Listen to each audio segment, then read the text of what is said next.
Bom dia, você aqui no Rincão do Meu Senhor. Bom dia para você também que nos acompanha através do sistema Canção Nova de Comunicação. Alegria em estar aqui com vocês nessa quinta-feira especial de adoração, um dia todo particular, próprio da Canção Nova. Vocês que aqui estão, de diversos lugares, vi aqui a Ana Lúcia fazendo toda uma animação antes de entrarmos no ar, gente de diversos lugares do nosso Brasil, seja muito bem-vindo, e como eu estava dizendo, é uma alegria tê-los aqui, nesse dia especial, nesse território eucarístico, nesse dia de adoração, no lugar onde a Canção Nova tem como o imperador e rei o nosso Senhor Jesus Cristo no Santíssimo Sacramento do altar. Aqui na nossa chácara de Santa Cruz é capela espalhada por todos os locais, vários lugares aqui, temos dezenas de capelas, por isso chamamos território eucarístico. Então é uma alegria te receber aqui, nesse território eucarístico. Hoje, nessa quinta-feira especial de adoração, a proposta é de nós estarmos vivendo aquilo que a própria liturgia tem nos proporcionado nesses últimos tempos, nessas últimas semanas. Nós celebramos no último domingo a festa de Cristo Rei, Rei do Universo, dando assim nessa semana o final do ano litúrgico na igreja. Então, a partir de domingo, nós entramos então num novo tempo litúrgico, num novo ano litúrgico, com a festa ou a preparação então do advento, é o tempo do advento. Nós vamos perceber que os sacerdotes começarão a celebrar, com os paramentos roxos, o altar estará roxo. Por quê? Porque é um tempo de espera, de preparação. Para quê? Para Jesus que vem, para Jesus que chega, para Jesus que vem nesse Natal. Não é assim que nós estamos e esperamos a cada advento? Nós nos preparando o nosso coração para a vinda de Jesus, a chegada de nosso Senhor Jesus Cristo, que nasceu da Virgem Maria, naquela manjedoura, onde os anjos então vieram e cantaram junto aos pastores: glória a Deus nas alturas e paz na terra aos homens por Deus amado. Só que Jesus já veio, nós sabemos disso, nós fazemos a memória no Natal, até dizemos, é o aniversário de Jesus, nós celebramos o nascimento do menino Deus, mas esse Jesus já veio, ele cumpriu a sua missão, trouxe ali a obra salvífica do Pai, morreu na cruz, ressuscitou ao terceiro dia e subiu aos céus. Só que quando ele sobe aos céus, está narrado lá em Atos dos Apóstolos, no capítulo 1, a partir do versículo 9, que os discípulos ficaram olhando para o céu enquanto Jesus subia. E Jesus havia feito a promessa: não saiam de Jerusalém até que venha o prometido, o Espírito Santo, o mesmo Espírito Santo que ele pregava, o mesmo Espírito Santo que veio sobre ele quando João Batista o batizou nas águas do Rio Jordão. O mesmo Espírito Santo que lá na última ceia ele dizia: é o Espírito da verdade, ele vos revelará tudo. Então eles tinham que esperar, não saiam de Jerusalém. Tanto que no dia de Pentecostes eles estavam todos o quê? Trancados, com medo, porque se mataram Jesus, podem nos matar também. Embora Jesus já tinha falado tudo para eles, a humanidade deles estavam ali, e no dia de Pentecostes veio então o Espírito Santo pousando sobre eles como línguas de fogo.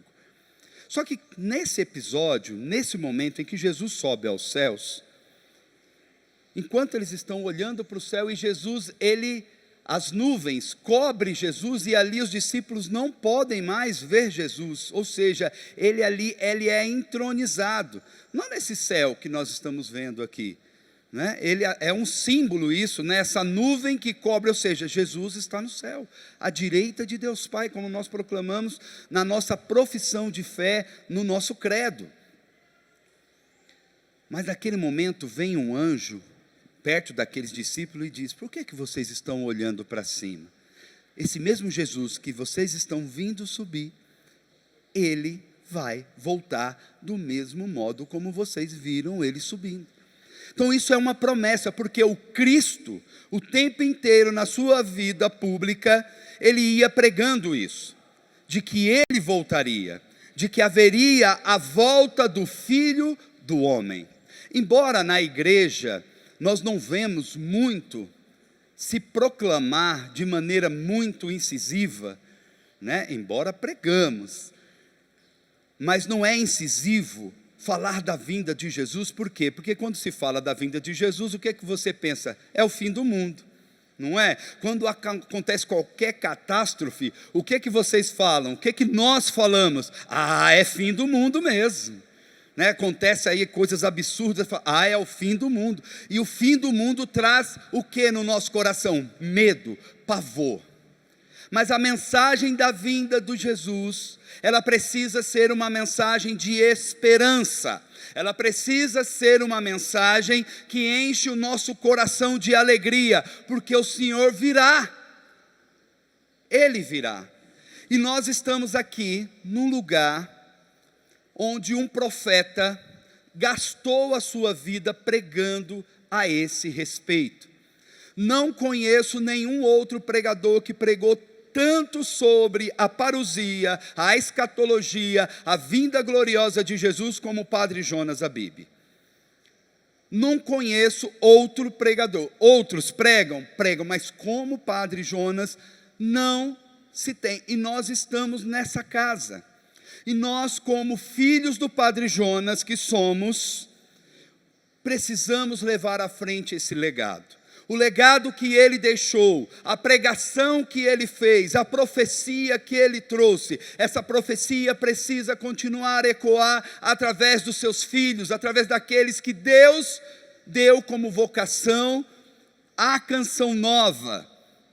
Esses membros, eu, a Ana Lúcia, meus irmãos que estão aqui, que são membros da comunidade, os outros que estão nos diversos departamentos nesse momento, trabalhando nessa expectativa. Precisamos evangelizar porque o Senhor virá, Ele vem. E a Canção Nova, ela foi criada para isso. O Padre Jonas sempre nos disse isso, que nós somos os Joões, né? No plural aí, Joãos, Joãos Batistas, desse tempo. A Canção Nova é João Batista. João Batista veio o quê? Preparando um povo para a chegada de Jesus. Olha, está vindo alguém aqui que vai estar anunciando um novo tempo. A boa nova chegará, convertei-vos. O machado já foi posto à raiz das árvores. É preciso dar fruto, toda árvore que não der fruto será cortada. E João Batista ia pregando isso. E Padre Jonas sempre disse, a Canção Nova é isso. E ele, nos nossos documentos internos da comunidade Canção Nova, vai nos dizer que nós somos criados e temos como missão preparar um povo bem disposto para a segunda vinda de Jesus. Repita comigo, a Canção Nova foi criada para preparar um povo bem disposto para a segunda vinda de Jesus. Essa é a missão da Canção Nova. Tudo isso que Deus deu para a Canção Nova, TV, rádio, os meios de comunicação através da internet, a nossa loja do Davi, o Clube da Evangelização, aquele centro de evangelização bem grande que tem ali, o nosso santuário, tudo que Deus nos deu é com essa finalidade e nessa feliz expectativa o Senhor vem. E como eu dizia aqui no começo, a liturgia é quem comprova tudo isso. A liturgia é quem nos atesta tudo isso.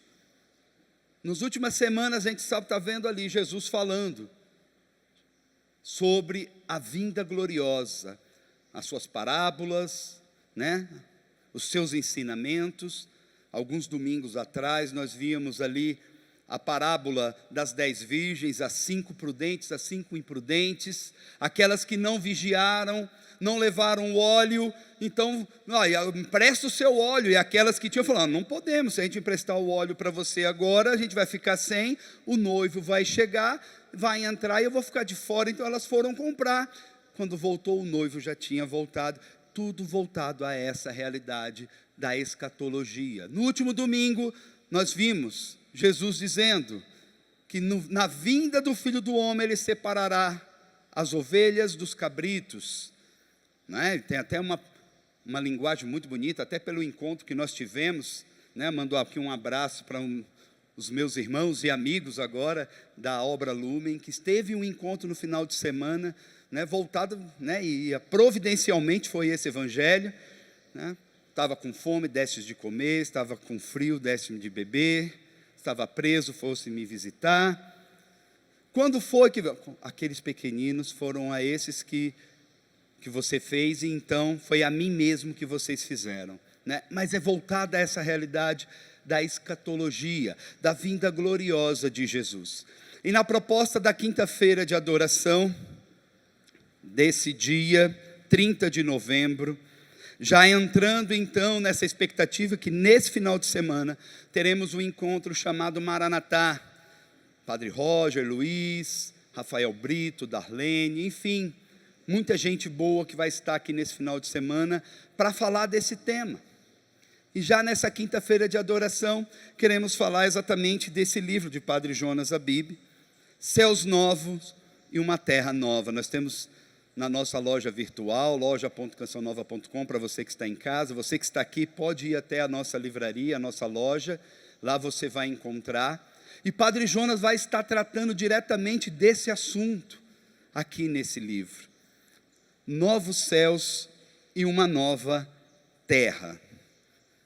E eu queria pedir que você abrisse comigo Apocalipse, capítulo 21, a partir do versículo 1.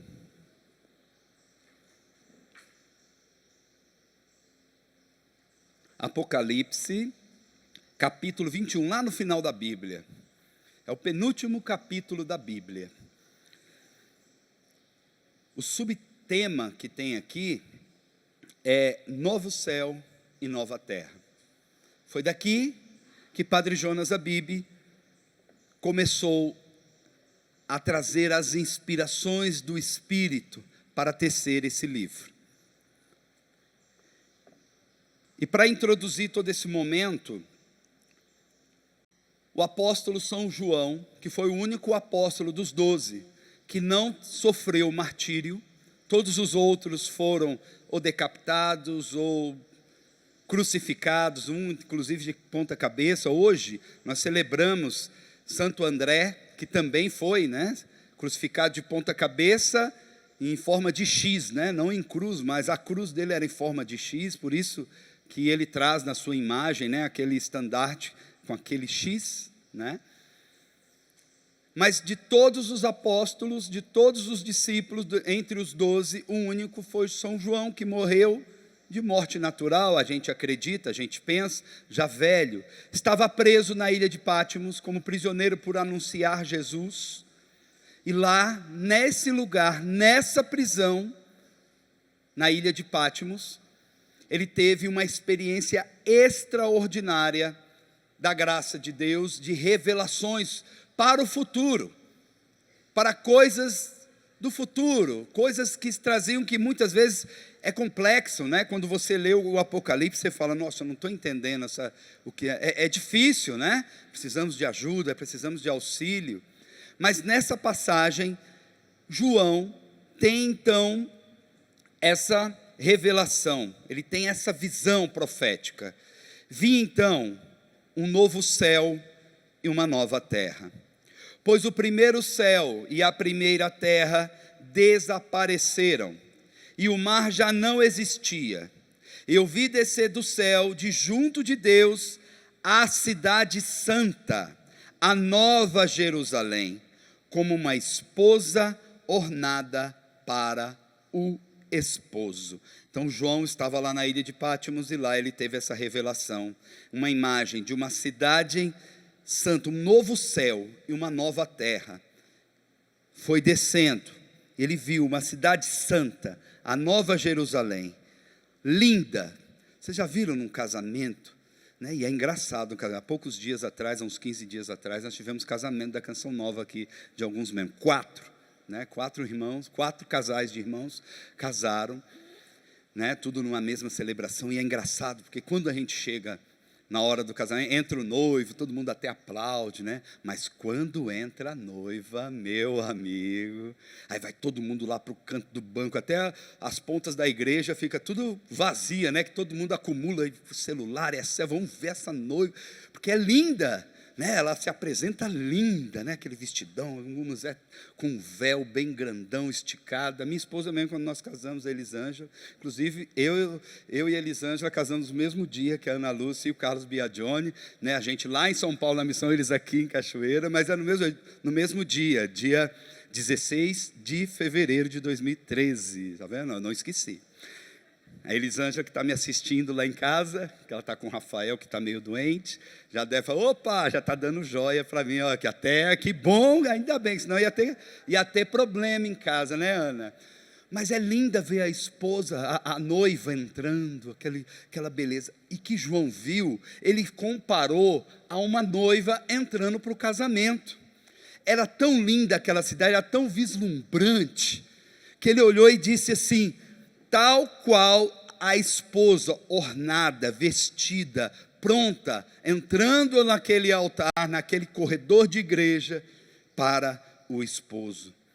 No versículo 3, ao mesmo tempo, ouvi do trono uma grande voz que dizia: eis aqui o tabernáculo o tabernáculo de Deus com os homens, habitará com eles, e serão o seu povo, e Deus mesmo estará com eles. Novos céus e uma nova terra. Tabernáculo de Deus, ou seja, lugar em que Deus habita. Me recordo que lá no Antigo Testamento, Davi, né, um grande rei da época, né, dos reis, ali no início dos reis, tivemos ali Saul, que não foi fiel a Deus, perdeu ali o seu trono, perdeu a sua coroa, e Deus ungiu Davi com um tempo, né, tem toda uma história que permeia isso, mas Davi como rei, ia vencendo as batalhas do Senhor, conquistando as terras para Israel, até que chegou um dia que ele falou: vou fazer uma casa para Deus. Aí Deus disse: olha, eu não moro em casas feitas por mãos humanas, né? Tanto que Deus depois disse para ele que quem iria fazer uma casa para ele era o seu filho, que era Salomão, e que fez, né, construiu lá o templo. Mas aqui está dizendo que é uma cidade vinda do céu, é uma cidade e um novo céu que desceu, ou seja, se desceu veio do alto. E ali é a cidade de Deus, a cidade santa, linda, maravilhosa. Versículo 4. Deus mesmo, né, está dizendo aí no final do 3, Deus mesmo estará com eles, conosco, com os homens, enxugará toda lágrima dos seus olhos, já não haverá morte, nem luto, nem grito, nem dor, porque passou a primeira condição. Como diz São Paulo na segunda carta aos Coríntios, capítulo 5, versículo 17, passou o que era velho, tudo se faz novo. Tudo é novo. A cidade santa. Mas para nós entendermos o que é esse novo céu e essa nova terra, onde não haverá mais sofrimento, não haverá mais dor, não haverá mais labuta, é o gozo do céu, é a eternidade que vem do céu. Já aqueles que partiram, Padre Jonas, Santo Antônio, Santo André, que celebramos hoje, né, os outros apóstolos, todos os santos, o seu santo de devoção, Nossa Senhora, eles vão vir junto nessa cidade santa.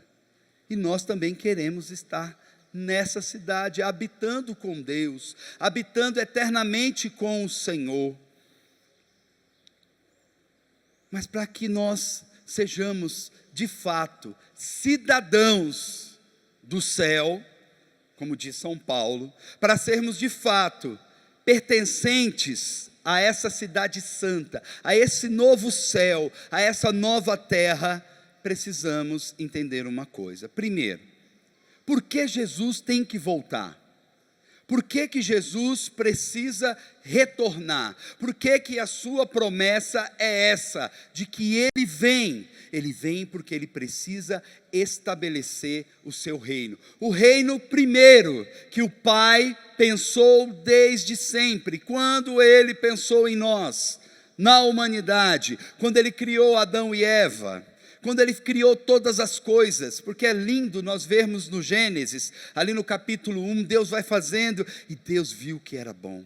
Deus fez as árvores, fez os mares, como fervilha as águas de seres animados, né? E Deus olhava, isso é bom. Foi fazendo, e quando chegou ali no versículo 26, juntou-se então a Santíssima Trindade, porque enquanto Deus estava criando era, faça-se, faça-se, faça-se, né? É como que os pais, quando vai ali, tem um filho, né?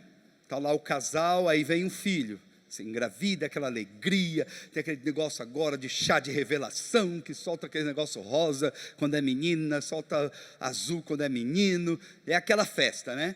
Mas vai preparando o quarto, vai pondo ali, ó, já sei que é menina, então vai lá pôr o nome da menina que você escolheu, né? Quando é menino, vai lá, coloca também o nome do menino, coloca lá as coisas próprias, né?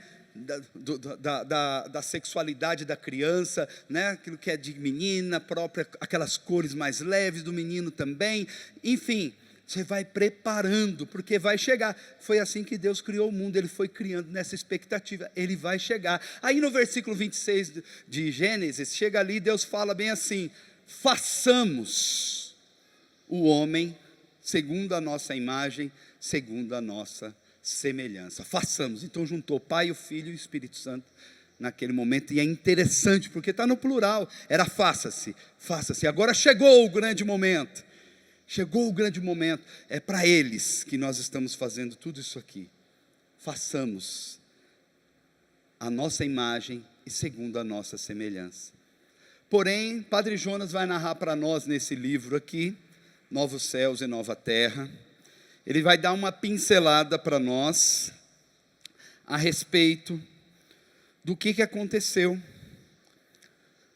Quando Deus, antes de criar a nós, Deus criou as coisas do céu, os anjos, né, os arcanjos, querubins, e cada um deles tem um dom, cada um deles tem uma particularidade. Pode ver, São Gabriel é o anjo que anuncia, é o anjo que proclama, né, o que veio a Nossa Senhora trazer ali Jesus na sua proclamação, né, porque o Espírito te cobrirá, a sombra do Altíssimo te cobrirá, e você conceberá pelo Espírito. São Rafael, que caminhou com Tobias, é o anjo da cura, Rafael, né, que quer dizer Deus cura. São Miguel, que é aquele que significa quem como Deus, ninguém como Deus. E por que é esse nome dele, Miguel, quem como Deus? Porque existia um anjo chamado Lúcifer, que era o anjo que tinha uma beleza inigualável diante de todos os anjos. Era um anjo imponente, forte, grandioso, e Deus tinha dado a ele até mesmo o comando de grande parte, que era 1/3, segundo a palavra que está em Apocalipse 12, a partir do versículo 7, 1/3 daqueles anjos para ele dominar, para ele comandar. E aí ele vendo aquilo, e quando ele viu que Deus fez do barro o homem e a mulher, segundo a sua imagem, segundo a sua semelhança, ele se encheu de cólera, de inveja. Falou: peraí, nós anjos não somos igual a Deus, nós não somos. E o coração dele, e tem um detalhe, o anjo, quando ele toma uma decisão, ele não tem como voltar atrás. Nós, devido ao nosso pecado, nós nos arrependemos, e é por isso que nós vamos confessar, por isso que nós vamos lá, né, pequei de novo, Padre, de novo estou aqui. Os anjos não, quando ele toma uma decisão, está tomada. Então, se você porventura está rezando, pronto, já tive uma ideia, para resolver os problemas do mundo, vamos rezar pela conversão de Satanás, e é perca de tempo, ele nunca vai se converter, porque a decisão dele é definitiva. Ele tomou a decisão, está tomada, não tem como voltar, porque ele é um ser, podemos assim dizer, perfeito. E ali, quando ele se enche de orgulho, ele diz: eu vou sentar no lugar de Deus.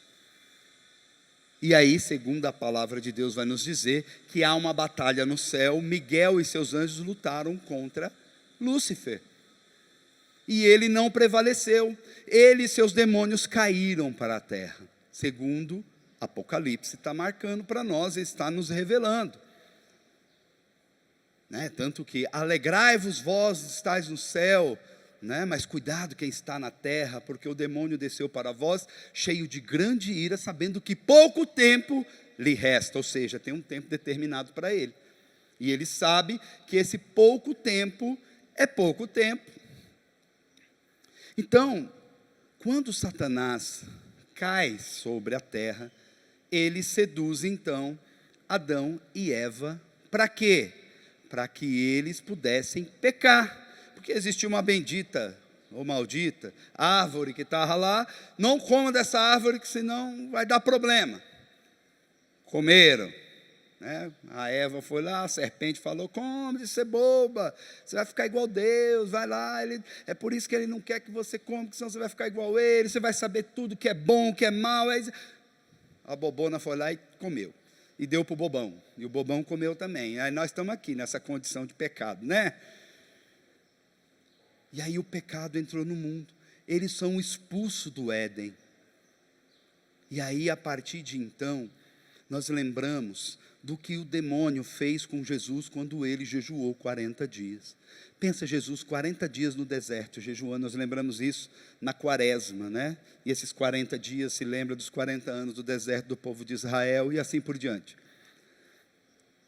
E ali naqueles 40 dias, no final daqueles 40 dias, veio o demônio, se aproximou dele e disse: olha, transforma essa pedra em pão. E Jesus ia só dando respostas na palavra, né? Não só de pão vive o homem, mas de toda a palavra que vem da boca de Deus. Daqui a pouco ele veio e falou: olha, está vendo esse precipício aqui? Pula daqui, né? Porque lá no Salmo 90 é escrito que os anjos vêm buscar você e não vai deixar que nem se resvale o seu pé, nem que dê um risquinho no seu pé. Aí Jesus dá a resposta também: está escrito, não tentarás o Senhor teu Deus. E por fim, e é aqui que eu quero chegar, ele chega num lugar bem alto e diz assim: está vendo tudo isso daí? Tudo me foi dado. Essa está narrando lá em Mateus no capítulo 4, a tentação de Jesus, onde Jesus foi tentado. E ali naquele momento ele olha e fala assim: ó, tudo me foi dado. Se me adorar, se prostrar diante de mim, é muita audácia do demônio falar isso para Jesus, não é? Como é que pode? Nossa, me adora, por quê? Porque Jesus estava frágil, porque Jesus, sendo Deus, ele também tinha a sua humanidade, ele se encarnou no ventre da Virgem Maria. Tinha ali, não vou dizer fraqueza e nem pecado, porque ele não tem pecado, mas ele tinha a condição humana, o cansaço, a fadiga, e 40 dias sem comer, no deserto, num solão desse, sol de cachoeira já mata nós. Imagina o do deserto, lá de Israel, do Oriente.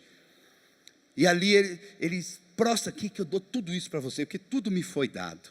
E Jesus dá a resposta, né? Para ele, dizendo, né? Adorarás o Senhor seu Deus, e somente a Ele servirá. E o demônio se afasta, porque ele resistiu. Mas tudo foi dado. No Evangelho de São João, no capítulo 16, versículo 11, Jesus vai chamar ele de príncipe deste mundo.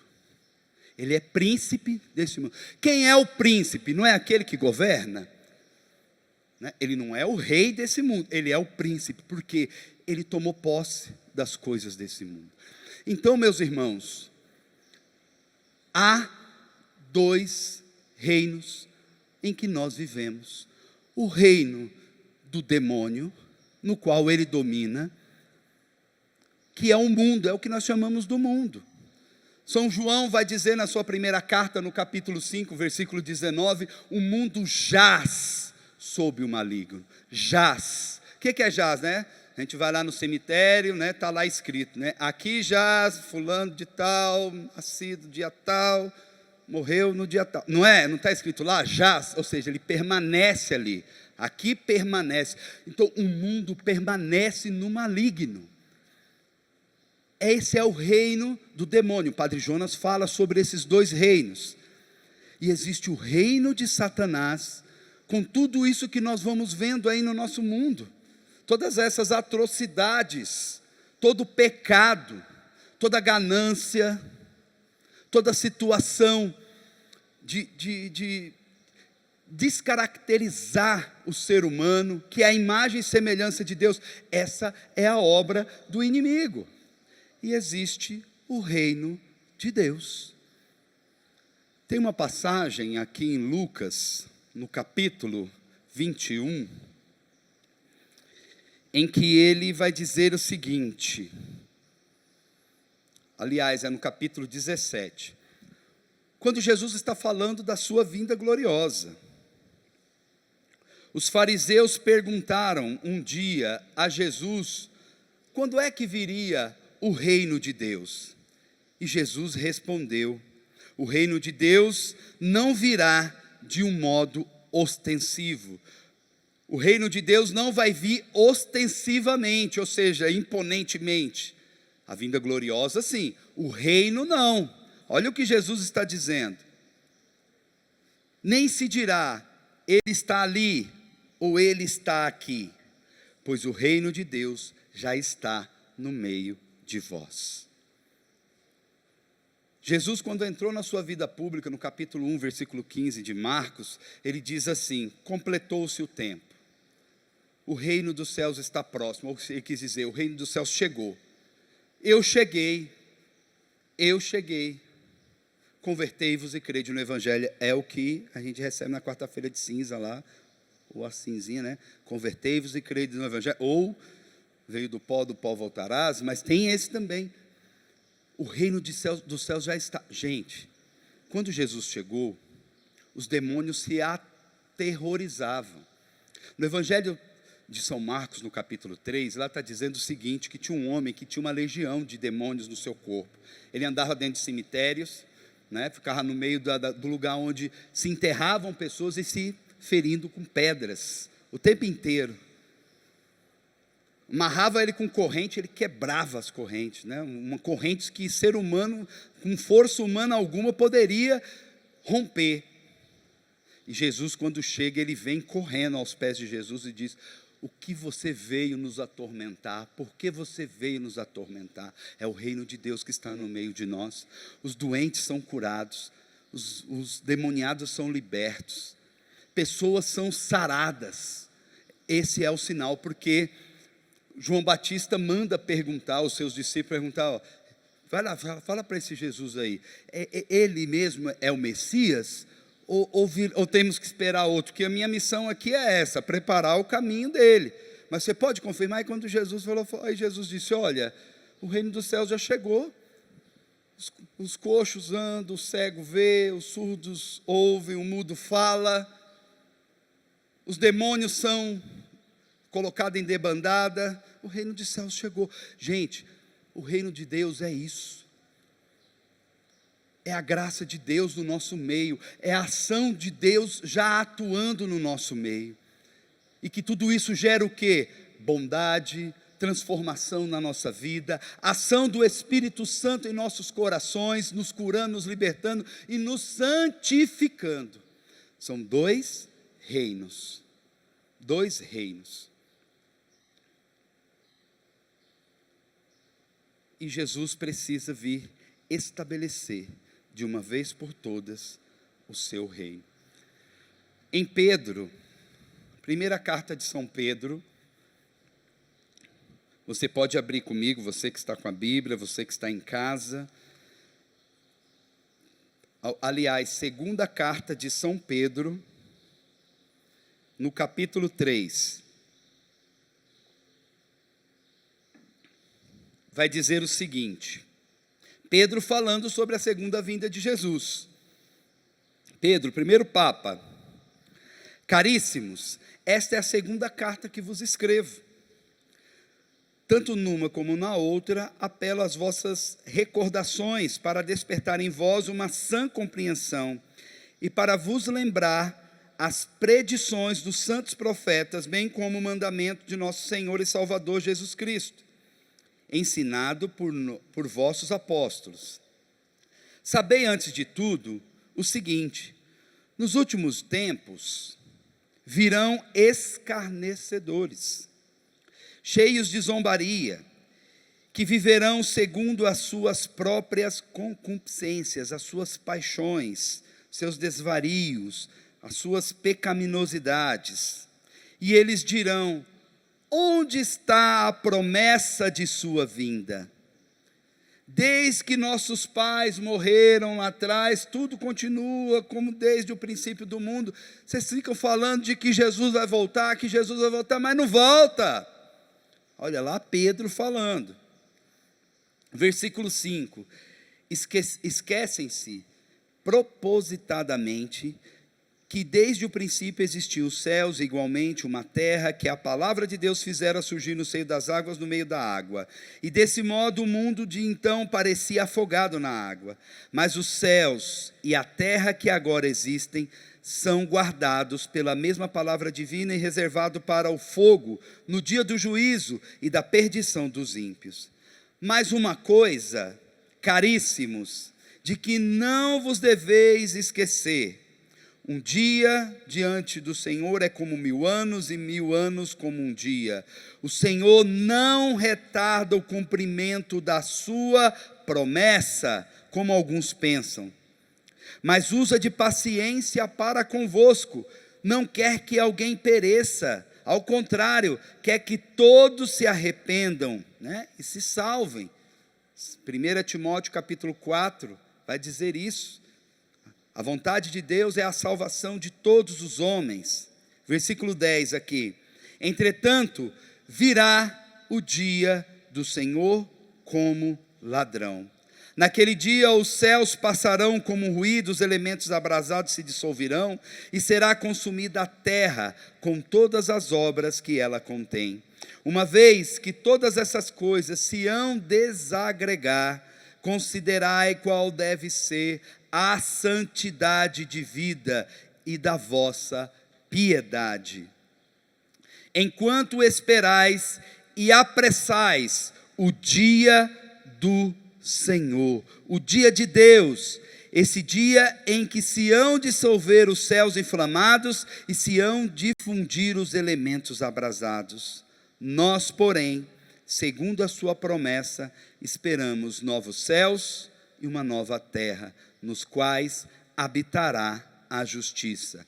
Versículo 14: portanto, caríssimos, esperando essas coisas, esforçai-vos em ser por ela achados, sem mácula, santos e irrepreensíveis na paz. Pedro está dizendo: muitos estão falando, cadê? Fala que toda hora vocês ficam falando que Jesus vai voltar, que na Bíblia está falando, que na liturgia está falando que Jesus vai voltar. Meus irmãos, tem 2 reinos.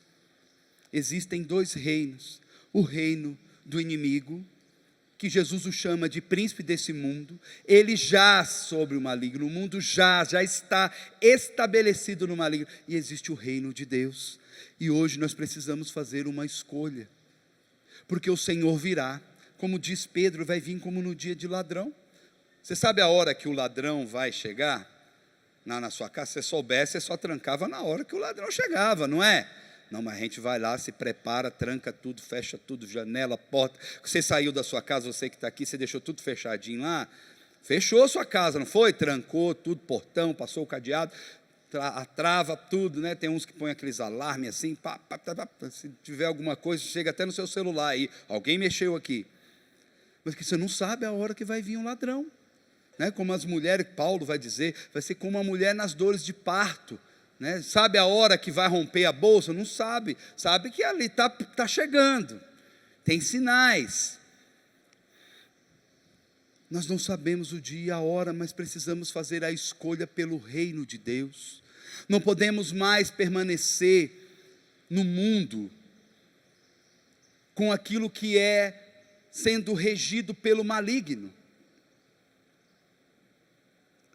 O Padre Jonas vai dizer no livro que sobre a parábola do joio e do trigo. Vocês sabem que o joio e o trigo são muito parecidos, Tanto que no Evangelho está ali, né, o agricultor vai lá, manda os seus servos plantar o trigo começa a crescer, mas vem o inimigo e semeia o joio,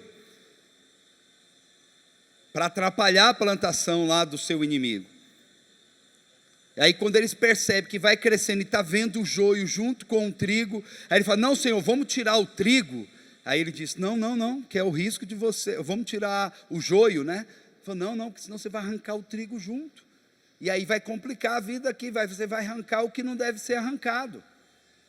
E é engraçado que quando você pega o joio, ele é muito parecido com o trigo, aquela espiga, você puxa, vem os grãos, só que quando você amassa não tem nada dentro dele. Não tem nada, é casca, só casca, não tem fruto dentro dele. Já o trigo tem, que é o que a gente faz, né? O trigo, o pão e demais realidades, bolo, essas coisas todas.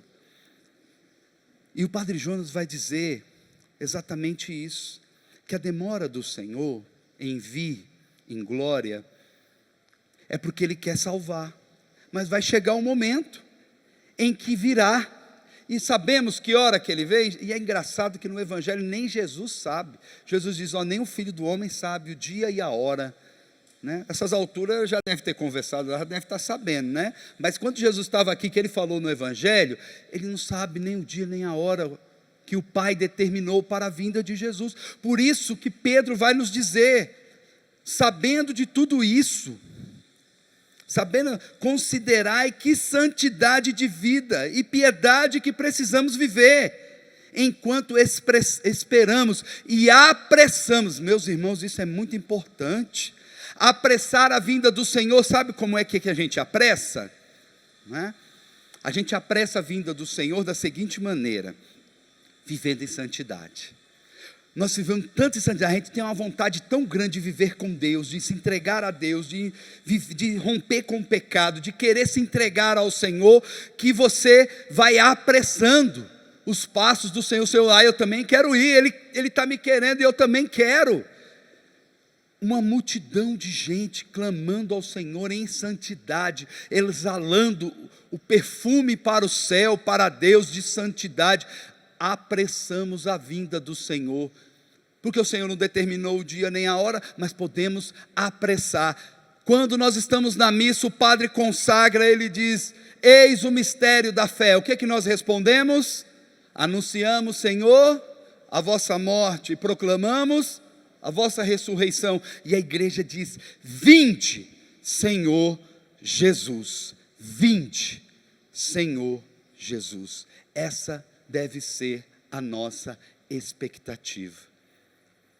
Precisamos estar preparados numa vida de santidade, para que quando o Senhor chegar, não nos pegue como pegou as 5 virgens lá que teve que ir comprar o óleo lá, as imprudentes. Não sejamos imprudentes, vigiemos em santidade, porque essa é a vontade do Senhor, essa é a expectativa também do Senhor, que essa expectativa também esteja dentro de nós e possamos proclamar do mais profundo da nossa alma, Maranatá, que significa do grego, vem Senhor Jesus, com a nossa vida, com a nossa entrega.